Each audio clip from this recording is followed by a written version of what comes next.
اس کی وجہ ناظرین یہ ہے کہ جس طرح ملک ریاض ہر ایک کو خرید لیتا ہے، اسی طرح پرویز الہی بھی ہر ایک کو خریدنے کا ہنر جانتا ہے۔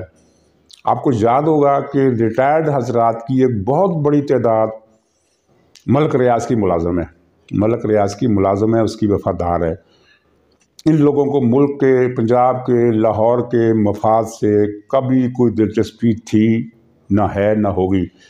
یہ وہ کھیپ ہے جو پرویز مشرف نے تیار کی تھی۔ پہلی مرتبہ پرویز مشرف نے اعلیٰ ترین طاقتور ادارے کے اعلیٰ ترین افسران کی ایسی کھیپ تیار کی جسے پاکستان سے 0% بھی محبت نہیں تھی، ایک رائی کے دانے کے برابر بھی ان کے اندر پاکستان سے وفاداری نہیں تھی۔ ان کی زندگی 3 زے کی گرد گھومتی تھی: زن، زر، زمین، اور یہ تینوں چیزیں ملک ریاض نے ان کے لیے وافر تعداد میں فراہم کر دی تھی۔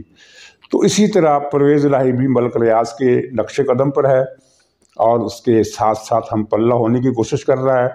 اور ناظرین، ایک اہم بات یہ ہے کہ اس لاہور کے روڈا پروجیکٹ میں اور پنجاب میں ڈکیتی کی اس میگا پلان میں جہاں پرویز الہی کے ساتھ ملک ریاض شانہ بشانہ کھڑا ہے، وہاں کچھ اور طاقتور لوگ بھی ان کے ساتھ ہیں، بہت سارے طاقتور لوگ جن کو اربوں روپے کا مفاد پرویز الہی نے روڈا کے حساب میں پہنچایا۔ خود یہ خربوں کمائے گا، یہ اور اس کا بیٹا، اور یہ بھی اربوں کمائیں گے۔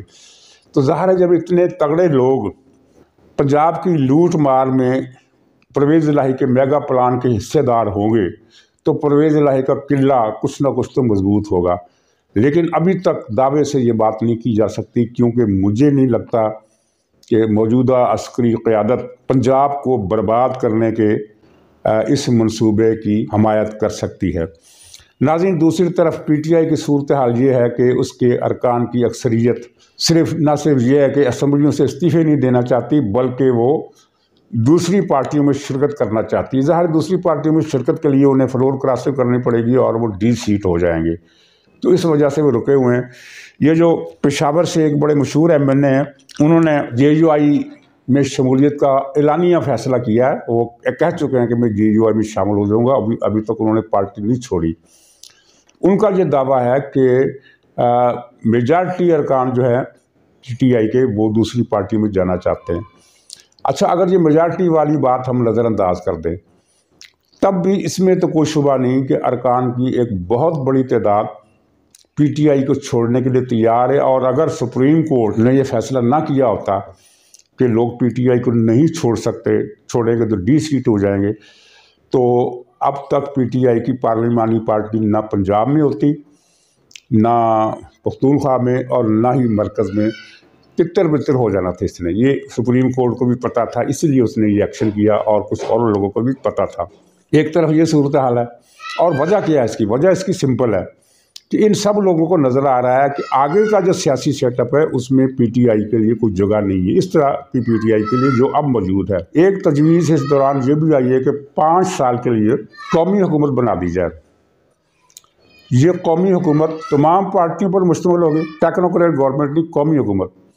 اس میں پی ٹی آئی بھی شامل ہوگی، لیکن مائنس عمران خان، شاہ محمود ہو سکتا ہے، کوئی دوسرے لوگ ہو سکتے ہیں، اور جو قومی حکومت 5 سال کے لیے کام کرے۔ یہ اس تجویز کو فلوٹ کر دیا گیا ہے۔ اب دیکھیے اس میں کیا فیصلہ ہوتا ہے، لیکن جو بھی فیصلہ ہو یہ طے ہے کہ عمران خان اور پی ٹی آئی اگلے سیاسی منظرنامے میں نہیں نظر آ رہے۔ عمران خان تو قطعی نظر نہیں آ رہا ہے، پی ٹی آئی موجودہ شکل میں نظر نہیں آ رہی۔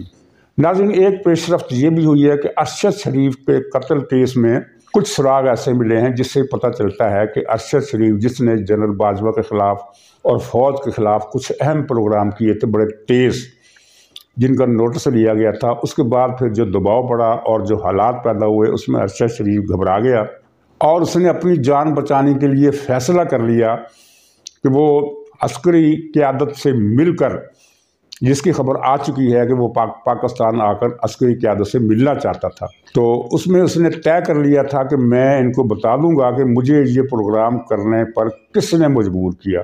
چنانچہ اس کے بعد ارشد شریف کو قتل کرنے کا فیصلہ کر لیا گیا۔ تو یہ فیصلہ کرنے والے کون تھے؟ اے آر وائی کے لوگ تھے، پی ٹی آئی کے لوگ تھے، خود عمران خان تھا۔ کچھ اس طرح کے اشارے ملنے شروع ہو گئے ہیں۔ تو آنے والے دنوں میں یہ ارشد شریف کیس بھی ایک بم بن کر پی ٹی آئی پر گرنے والا ہے۔ ناظرین، ایک خبر اور بھی کل دلچسپ آئی کہ عمران خان نے پارٹی ترجمانوں کو جو اجلاس کیا جس میں خطاب کی خبریں چھپی ہیں، لیکن جو خبر نہیں چھپی وہ یہ تھی کہ عمران خان ان ترجمانوں کی کارکردگی سے سخت ناراض تھا۔ وہ ناراض اس بنیاد پر تھا کہ ایک تو موجودہ حکومت پر پی ٹی آئی کا سوشل میڈیا اس طریقے سے حملہ آور نہیں ہو رہا جس طریقے سے اس کو توقع تھی، اور اس کے بارے میں بھی بات کرتا ہوں کہ کیا توقع تھی اور کیا توقع پوری نہیں ہے۔ اور دوسری یہ ہے کہ اس نے کہا کہ جادوگرنی کا دفاع بھی آپ لوگ اچھے طریقے سے نہیں کر رہے، جادوگرنی پر ہر طرف سے حملے ہو رہے ہیں، اس کی کردار کشی ہو رہی ہے، تو آپ اس پر بھی کچھ نہیں کر رہے، یعنی جتنا کرنا چاہیے تھا آپ نہیں کر رہے۔ کافی ناراض تھا۔ اور اسی ضمن میں یہ عظمیٰ بخاری کی ایک کسی ٹی وی پروگرام میں گفتگو ہے، انہوں نے اگرچہ تاریخی رنگ میں بات کی ہے، لیکن بہرحال ایک یہ بھی پہلو ہے، یہ بھی سن لیجیے۔ انہوں نے کہا کہ میں جادوگرنی کو اچھی طرح جانتا ہوں۔ انہوں نے جادوگرنی کا لفظ استعمال نہیں کیا، انہوں نے پنکی پیرنی کا لفظ استعمال کیا، میں جادوگرنی کا ترجمہ میں نے کیا ہے۔ تو انہوں نے کہا کہ جادوگرنی کو میں اچھی طرح جانتی ہوں، یہ میرے ساتھ اس کے تعلقات تھے، سلام دعا تھی، یہ شادیوں میں بہت اچھا ناچ لیتی ہے، بہت اچھا ناچتی ہے، اور ڈھولک بھی اچھی بجاتی ہے۔ ناچنے کا تو خیر ہم نے نہیں دیکھا، لیکن ڈھولک جو پھر پنکی پیرنی نے اس ملک کی بجائی ہے وہ آپ سب نے دیکھی، ہم نے بھی دیکھی، ساری دنیا نے دیکھی۔ تو اس پر تبصرہ میرا یہ ہے کہ عمران خان ناحق ناراض ہو رہا ہے، پی ٹی آئی کی سوشل میڈیا سست نہیں ہے، وہ پہلے کی طرح کام کر رہی ہے، لیکن بات یہ ہے کہ ان کے بات اب بن نہیں رہی۔ جب پنکی پیرنی پر اتنے الزامات سامنے آ جائیں، 8 ارب روپے کے تو زیورات ہی اس نے چوری کیے، باقی جو کارنامے ہیں ان کی لسٹ بہت لمبی ہے، تو اس کے بعد ان کا دفاع کیا کر لے گا؟ ان کا یہ دفاع کریں گی بھی تو دفاع نہیں ہو سکے گا۔ پھر اس کے علاوہ جو آڈیو ٹیپس آئی ہے جس میں یہ نیکی اور اصلاحی سرگرمیوں میں بتائی جانے والی عورت، اس کا جو کردار سامنے آیا ہے، بلکہ یہ جو زلفی بخاری کے ساتھ اس کی آڈیو آئی ہے اس میں وہ کیا مشورے دے رہی ہے، یہ دین کا نام لینے والی عورت سے کہہ رہی ہے کہ لڑکیوں سے تعلقات 4-5 مہینے سے زیادہ نہیں بنانے چاہیے، یہ کون سا اسلام ہے؟ اور پھر وہ زلفی بخاری کے ساتھ اس کی جو گفتگو ہوئی ہے اس میں تو جناب بس کیا کہا جا سکتا ہے کہ سبحان اللہ والی بات ہے۔ پتہ نہیں کون کس کو ترغیب دے رہا تھا، کون کس کو پھنسا رہا تھا، کوئی پتہ نہیں چل رہا۔ اور حیرت کی بات یہ ہے کہ عمران خان ایسی عورت کا دفاع نہ کرنے پر اپنی سوشل میڈیا ٹیم سے ناراض ہے۔ سینکڑوں اسکینڈل آ چکے ہیں اس دوران۔ اس کے بعد پھر عمران خان کا دفاع کرنے والی جو مشینری ہے اس کو جیسے زنگ لگ گیا، اور وہ زنگ لگنا ہی تھا، ان کی بات میں اثر نہیں رہا، تیزی نہیں رہی، وہ ڈنک نہیں رہا۔ ایک اشارہ اس سے پھر یہ بھی ملتا ہے کہ عمران خان اگر ملک کے سیاسی حالات سے مایوس ہے تو اپنی پارٹی کی پروپیگنڈا مشینری سے بھی اس کو مایوسی ہو گئی ہے، اور یہ بات جو ہے یہ واضح طور پر ہمیں بتا رہی ہے کہ عمران خان کے گرد مایوسیوں کے گھیروں کے علاوہ اب کچھ نہیں رہا۔ اسے آنے والے وقت کا اندازہ ہے، اور منظور وسان کی جو پیشگوئی ہے وہ پیشگوئی نہیں ہوتی، وہ نجومی نہیں ہے۔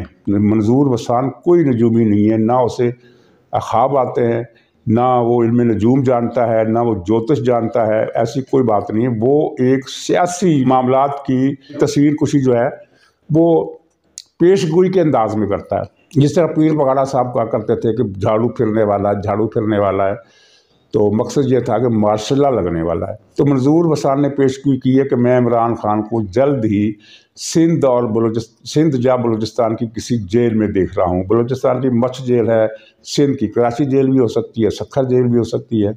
تو یہ جو خواب دیکھا انہوں نے، یہ خواب نہیں ہے، یہ وہ ہے جو اس سال ہونے جا رہا ہے۔